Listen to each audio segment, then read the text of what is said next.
ভরতপুরে gas cylinder ফেটে ভস্মীভূত হলো একটি বাড়ি। ভরতপুর অঞ্চল পাড়াতে বুধবার রাত ৯টা নাগাদ আগুন লাগার ঘটনা ঘটল।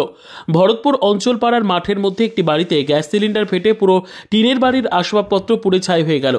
বাড়িতে কেউ না থাকাতে হতাহতের কোনো খবর নেই। সেখানে কোনো বিদ্যুৎ সংযোগ নেই, না আছে কোনো রাস্তা। প্রথমে বাসিন্দারা আগুন লাগা দেখতে পান, তারপর ভরতপুর থানার পুলিশকে ফোন করে খবর দেয়। ভরতপুর থানার পুলিশ পৌঁছে স্থানীয় বাসিন্দাদের সঙ্গে নিয়ে আগুন নেভানোর কাজে হাত লাগায়। এলাকাতে জলের ব্যবস্থা না থাকলেও বর্ষার জল জমে ও পাশের একটি নতুন নির্মীয়মান বাড়ির চেম্বার থেকে জল নিয়ে আগুন নেভানোর কাজে লেগে পড়েন স্থানীয় বাসিন্দারা ও পুলিশ।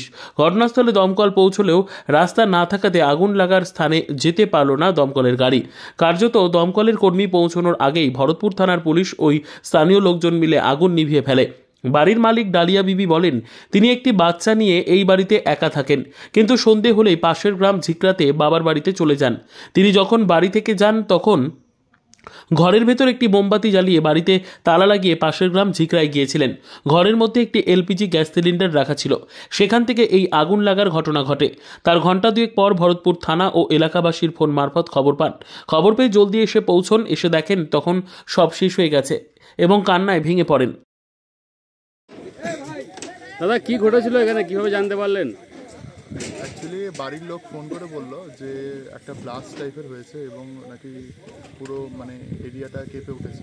তো সেই জন্য তৈরি করে আমি আপনার বাড়ি আসলাম এবং দেখলাম যে অনেক আগুন জ্বলছিল, একদম মাঠের মাঝে বাড়িটা আছে। তো আমি সঙ্গে সঙ্গে থানার ওসিকে ফোন করলাম যে এরকম একটা ব্লাস্টিং টাইপের হয়েছে, তো তাড়াতাড়ি আপনাদের আর্টি ভ্যানটা যেটা আছে এটা পাঠিয়ে দেন। এবং আমরা সবাই মিলে ঘটনাস্থলে এসে দেখলাম যে বাড়িতে কোনো পার্সন নেই, কোনো বাড়িতে কেউ ছিল না। একটা সিলিন্ডারই আশা করছে ব্লাস্ট করেছে।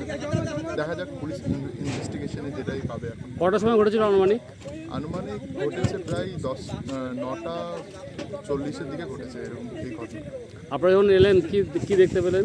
আমরা যখন আসলাম তখন আগুন জ্বলছিল, পুরো বাড়িটাই আগুনে পুড়ে গেছে এই অবস্থা। এলাকাতে জলের ব্যবস্থা ছিল? জলের ব্যবস্থা ছিল না, এমনি মাঠে যেটুকু জল হয়েছিল জমে ছিল, সেই জল থেকে আগুন নেভানোর ব্যবস্থা করা হচ্ছে।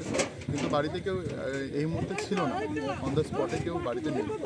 কিন্তু ব্লাস্টিং কোনোভাবে একটা হয়েছে, পুলিশ এটা বলতে পারবে ভালো। আপনার কি নাম? আমার নাম শাহিদুল আজম। কোথায় বাড়ি আপনার? আমার বাড়ি